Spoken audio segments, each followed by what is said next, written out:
একার সংসারে এই এক সমস্যা, নিজের শখটুকু পূরণ করার জন্য মধ্যরাত্রে উঠে সংসারের সব কাজ সেরে তারপরে যেতে হলো। রাধে রাধে বন্ধুরা, কেমন আছো তোমরা সবাই? আশা করি ভীষণ ভালো আছো, আমরাও কিন্তু খুব ভালো আছি। বাইরে দেখতে পেলে কি অন্ধকার, এখন বাজে দেখো 3:16। তখন থেকে কিন্তু ব্লগটা আমি শুরু করছি 3টে থেকে। আসলে 3টের দিকে ঘুম থেকে উঠেছি, তারপরে হচ্ছে একটু ফ্রেশ হতে একটু সময় লাগলো। তারপরে দেখো বাইরে কি অন্ধকার ছিল, তখন আমি যতটুকু ভিডিও করেছি তো ওটা কিন্তু আমি লাইট জ্বালিয়ে ভিডিওটা করেছি, নইলে লাইট না জ্বালালে পুরো অন্ধকার ছিল, একদমই ক্যামেরায় কিচ্ছু উঠছিল না। তাই তোমাদের সাথে শেয়ার করার জন্য একটু ভিডিওটা করে নিলাম তখন। আর তখন বাজে 3:16, তোমাদের দেখিয়ে দিলাম। তারপরে চলে এসেছি এখন ঘরে সংসারের কিছু কাজ করার জন্য। এই রাত্রেবেলা উঠেছি শুধুমাত্র কাজের জন্য, ভাবো একবার, যেটা কিন্তু আমি এখনও পর্যন্ত উঠিনি। এই প্রথম এত রাত্রেবেলা উঠে আমি মানে কাজগুলো করছি আর কি, মানে এই বাড়িতে উঠে আর কি। আগে যখন ছিলাম তখনও প্রয়োজনে উঠতে হয়েছে, কিন্তু এই বাড়িতে যখন মানে প্রথম আজকে এত রাত্রে উঠে আমি সংসারের কাজগুলো সারছি। তো ঘরগুলো প্রথমে ঝাড় দিয়ে নিচ্ছি, বাসি কাজগুলো তো না সেরে বাড়ি থেকে তো বেরোতে পারি না, তাই না? আর আমাকে বেরোতে হবে সেই ভোরবেলা, জানো তো। তো সেই জন্য আমি সংসারের কাজগুলো আগে সেরে নিচ্ছি। আর একার সংসার বললাম না, একার সংসারে এই এক সমস্যা, হয়তো কেউ থাকলে আমাকে এই কাজগুলো করে দিত সকালবেলা উঠে, কিন্তু আমাকে করতে হতো না। কিন্তু একার সংসার, এগুলো ফেলে রেখে তো যেতে পারি না, তাই না বলো? আর বাসি কাজ ফেলে রেখে কি করে যাই বলো তো? আর আজকে এমনিতেই সোমবার, শিবের পুজো আছে, আর আজকে তো শেষ সোমবার শ্রাবণের। তো সেই জন্য ঘর বাড়ি একটু মোছামুছি না করলে কি করে হয়। আর আমরা যে বেডরুমটাতে ঘুমাই সেটা তোমাদের সাথে শেয়ার করা হলো না আজকে, ঘর মোছা বা ঝাড় দেওয়া। কেন বলো? আসলে ওরা ঘুমিয়ে আছে, জানো তো।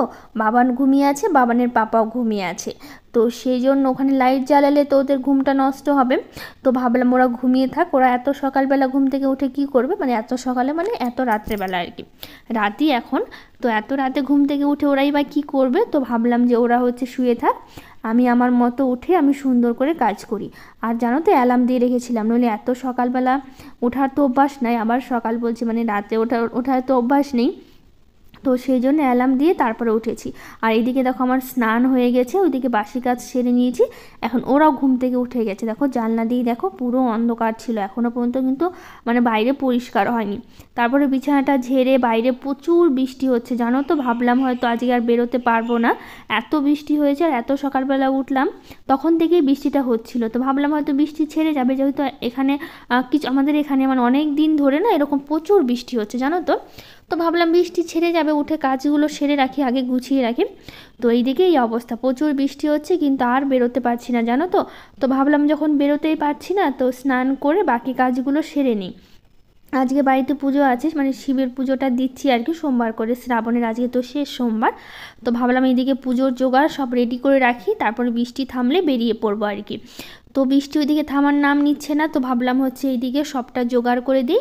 তো এইদিকে পুজোর জন্য যা যা বাসন লাগে সবটাই আমি হচ্ছে একদম মেজে ঘষে ধুয়ে নিচ্ছি, যাতে হচ্ছে আমার কাজ করতে প্রচণ্ড সুবিধা হয়। আর এদিকে হচ্ছে ফুলগুলোও তুলতে হবে। তো সোনিয়া নিউ ব্লগ থেকে বলেছেন, নোটিফিকেশন পেয়ে চলে আসলাম, আমি আপনার পরিবারের সব মিলিয়ে অনেক ভালো লাগলো আপু, মনি ভালোবাসা অবিরাম। থ্যাংক ইউ এত সুন্দর করে একটা কমেন্ট করার জন্য। আর রেমস ওয়াল থেকে বলেছে, খুব সুন্দর করে কাজ করলে আপনি, দেখে অনেক ভালো লাগলো। Thank you. বাইরে একটু বৃষ্টিটা থামলো, তো এইদিকে দেখো এই শাড়িটা বের করে নিয়েছি, কেমন লাগলো জানি। তো শাড়ি পরে বেরিয়ে পড়েছি, একটু নিজের ইচ্ছেটা পূরণ করবো, বললাম না আজকে যাবো শিবডাঙ্গি, একটা হচ্ছে শিব মন্দিরে, ভীষণ জাগ্রত মন্দিরটা আর কি, সেখানেই যাব। তো প্রচণ্ড বৃষ্টি হচ্ছিলো বললাম, তো সেই জন্য একটা গাড়ি ঠিক করা হলো। জানো তো প্রথমে ভেবেছিলাম বাইক নিয়ে যাব, আমরা যাচ্ছি একটা দিদির জামাইবাবু, দিদির ছেলে মেয়ে, এত এই কয়জনে মিলে যাচ্ছি। প্রথমে আমাদের বাইক নিয়েই ঠিক ছিল যে বাইক নিয়ে যাব, এই হচ্ছে দিদি। তো সেই জন্য আর সেই বৃষ্টি থামছিল না, তো তখনও ঝিরিঝিরি পড়ছিল যখন আমরা বেরোলাম আর কি। তো সেই জন্য হঠাৎ করে একটা গাড়ি ঠিক করে তারপরে তারপরে সেই গাড়ি করে আসা হলো আর কি। আর এটা মন্দিরের পেছন দিকে আর কি, আমরা কিন্তু টাকা দিয়ে ঢুকছি, তো সেই জন্য একটু তাড়াতাড়ি হচ্ছে, নইলে অনেক বড় লাইন। তোমাদের আমি লাইনটা দেখাবো, তোমরা দেখলেই বুঝতে পারবে যে কত বড় লাইন। 3-4 ঘন্টা লাইনে দাঁড়িয়ে তবেই তুমি চান্স পাবে, এতটাই বড় লাইন ধরে দাঁড়িয়ে আছে। তো আমরা টাকা দিয়ে ঢোকার জন্য একটু খুব তাড়াতাড়ি হয়ে গেল আর কি, বেশিক্ষণ দাঁড়িয়ে থাকতে হয়নি। তো এটা মন্দিরের পেছন দিক দিয়ে আমরা যাচ্ছি। আর এই মন্দিরটা না পুরো একদম গাছের ভেতরে, জানো তো, একটা অনেক বড় বট গাছ আছে। পুরো মন্দিরটা একদম বট গাছে একদম ঘিরে রেখেছে, জানো তো, গোটাই একদম, মানে একটুকু শুধু এই যে দরজাটা দেখতে পাচ্ছ এটাই শুধু দেখা যাচ্ছে। আর পুরো মন্দিরটা একদম চারিদিকে শুধু মানে গাছের এই শিকড়গুলো ডালপালাগুলো দিয়ে ঘিরে রেখেছে একদম, মানে দেখাই যায় না মন্দিরটা। এই যে দেখো, তোমাদের একটু বাইরে থেকে দেখাচ্ছি, অনেক বড় বট গাছটা। আর তোমাদের একটু লাইনটাও দেখাবো, তোমরা দেখলেই বুঝতে পারবে কত বড় লাইন। এস আসিফ থেকে বলেছে, দিদি আমি বাংলাদেশ থেকে বলছি, তোমার ভিডিও সবসময় দেখি, আমার ভালো লাগে। Thank you Asif. আর ইলাস ব্লগ থেকে বলেছে, দিদি ভাই তোমার সব কাজই আমার খুবই ভালো লাগে। Thank you. এত সুন্দর কমেন্ট করো আর এত ভালোবাসা দেওয়ার জন্য তোমাদেরকে অনেক অনেক ভালোবাসা আমার তরফ থেকে। তো দেখো, বুঝতেই পারছো কত বড় লাইন। আমি কিন্তু তোমাদের পুরো লাইনটা দেখাইনি, কারণ আমরা ওই দিকে যাইনি। আর এত বড় লাইন যতটুকু পারলাম তোমাদের সাথে শেয়ার করলাম, এদিকে হেঁটে হেঁটে দেখছিলাম। তো এখানে ছোটোখাটো একটা মেলাও, বেশ ছোটো বলতে বেশ ভালোই বড় একটা মেলা ছিল। তো সেখান থেকে মেলা থেকে একটু ঘোরা হলো, কিছু জিনিস নেওয়া হলো। জিনিস বলতে একটা বাবানের জন্য একটা মুখোশ নেওয়া হয়েছে, ও নিতে চেয়েছিল। আর একটা নেওয়া হয়েছে লোকনাথ ঠাকুর। তো ঠাকুরটা তোমাদের এখন শেয়ার করছি না, বাড়িতে একটু ছোট করে লোকনাথ পুজো দেবো, তো তখন তোমাদের সাথে শেয়ার করব। তো বাড়িতে এসে সেই পুজোটা সেরে নিচ্ছি। তো সকালবেলায় পুজোটা দিতে পারতাম, দেইনি কেন বলো তো, কারণ দুধ দই আর হচ্ছে মিষ্টিটা হচ্ছে, আর অত সকালে তো দোকান খোলা থাকে না, সেই রাত্রেবেলা আমাদের এখানে 7:30 থাকা ছাড়া মিষ্টির দোকান খুলে না। তো আমরা তো বেরিয়েছিলাম সেই 6টার দিকে, 6:30 দিকে। তো সেই জন্য বাড়িতে এসে আসার সময় সব নিয়ে এসেছিলাম, তারপরে পুজোটা হচ্ছে বাড়িতে এসে তারপরে দেওয়া হলো। তো ওখানে খিচুড়ি খাওয়াচ্ছিল, বাবানের বাবা বাবান খিচুড়ি খেয়েছে। আর দেখো হাতে একটু মেহেন্দি পরেছি, কেমন লাগলো জানিও। খুব একটা ভালো পড়তে পারি না, যতটা পারি ততটাই একটু বললাম আর কি। এখন একটু করব ওদের জন্য হচ্ছে সেদ্ধ ভাত, আর দুপুরের জন্য আর কি। আমি বাড়িতে এসে পুজো সেরে তারপরে একটু ফল মিষ্টি খেয়েছি, খেয়ে তারপর কিছুক্ষণ একটু বসেছিলাম আর কি। তো সেই অনেক রাত্রে ঘুম থেকে ওঠা হয়েছে না, তো সেই জন্য একটু 1 ঘন্টার মতো শুয়েছিলাম আমরা সবাই মিলে।